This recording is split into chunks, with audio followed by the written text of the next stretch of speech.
Hello, my name is Randy Tattershaw. I'm with Etnyre International. Today we're going to be talking about the Pavement Saver.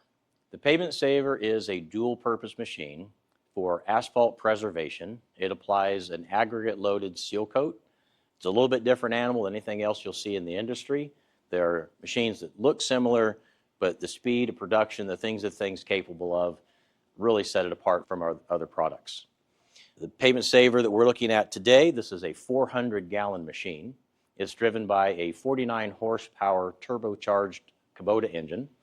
It's a D1803T engine.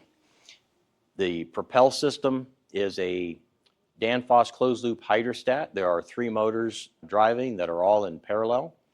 They drive through Auburn gear hubs to support the machine and to take the abuse that these things go through. But this machine is designed specifically high production and durability. It is going to put down the material and last. That's the key thing that's needed to be successful in our industry.